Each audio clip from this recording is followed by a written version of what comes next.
Coverage you can count on. This is WAAY 31 News at 10. Hunter Biden guilty on all charges. Hear from jurors tonight.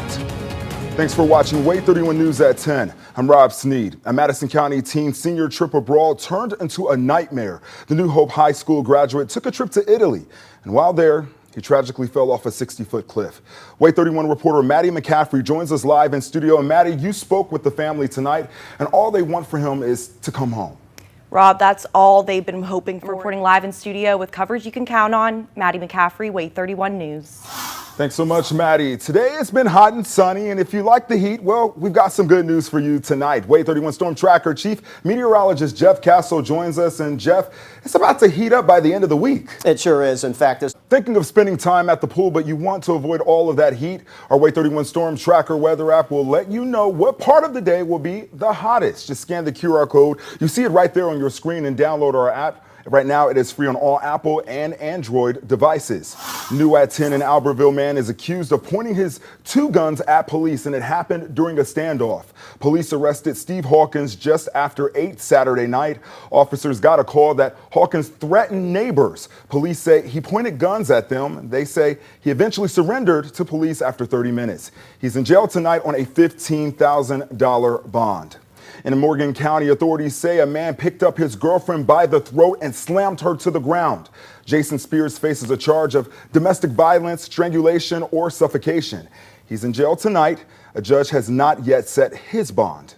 And tonight in Lauderdale County, a Florence man is accused of having more than 200 fentanyl pills, and he faces charges right now. Take a look at your screen. The Lauderdale County Drug Task Force said they found these pills and marijuana at 2 separate homes. Napoleon Ragland was charged with multiple drug offenses, and we are working to learn what his bond amount will be. And you're taking a live look right now at Atlanta. Just hours ago, police said a gunman shot 3 people before an officer shot the suspect. It happened at a major business and shopping complex in the downtown area. One eyewitness said out of nowhere, she saw folks running towards her, and they were terrified. All of a sudden, out of nowhere, like an influx of people. Worse. And we turn our attention to Hunter Biden. A jury found the president's son guilty on all 3 felony gun charges. And it's the first time a sitting president's child faced a criminal trial. ABC's Reno Moore has the story.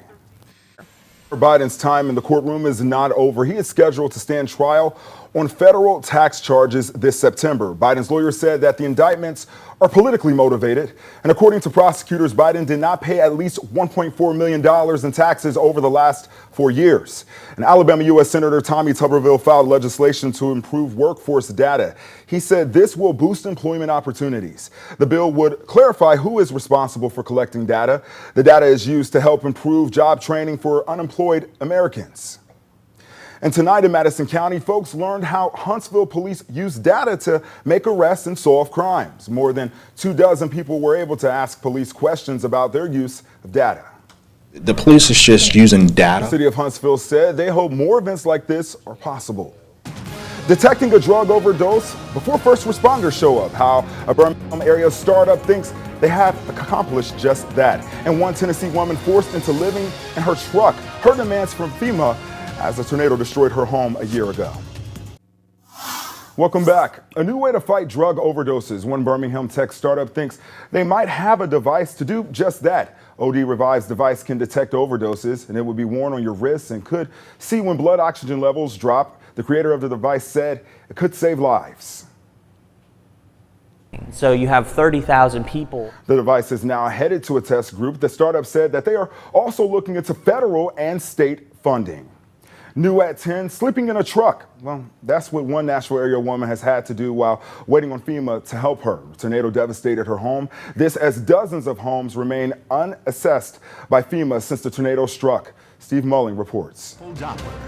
That is just devastating, Jeff, to see that, to see what those folks are still going through a year after all of that. That is horrible to see that. Serious, nothing that looks widespread, and certainly nothing that looks severe. Well, that's good to know. One thing I'm learning as a newbie here is just to keep an umbrella with me at all times. In the trunk, in the car, anywhere you can reach. Yeah, and especially into the summer months, we get just those random pop-up thunderstorms. Yeah. You might need it one day, and the next day, not at all. So just good to have it on hand for anything Mother Nature may throw at us. That's right.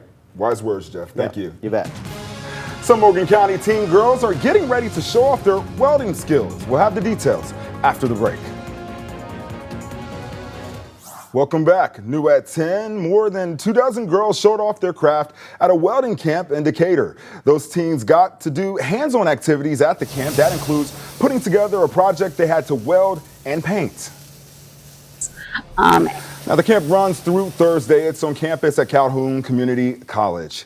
In Huntsville, Enable Madison County has brought a permanent facility, and that nonprofit helps homebound folks by building wheelchair ramps.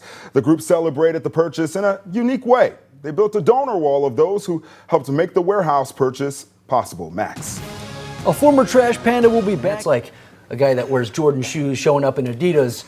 And I'm saying you can't do that. No. I guess it's the same with hot dogs. Who would have known? Who would have known? You learn something new every day. Exactly. Thank you. All right. And speaking of learning something new every day, I mean, you've been talking about the weather today. Yes. We know we're going to get a heat front coming in. What else can we expect? That's pretty much it, really. The main weather, the main weather story is just the heat and the fact that the humidity is going to be coming back as well. Big cool downs back here in the valley anytime soon. Basically what I heard was stay indoors. Thanks so much, There Jeff. Thank you so much, Max. Wait 31 gives you 24/7 coverage you can count on, local news, breaking news, and severe weather. We'll see you back again tomorrow.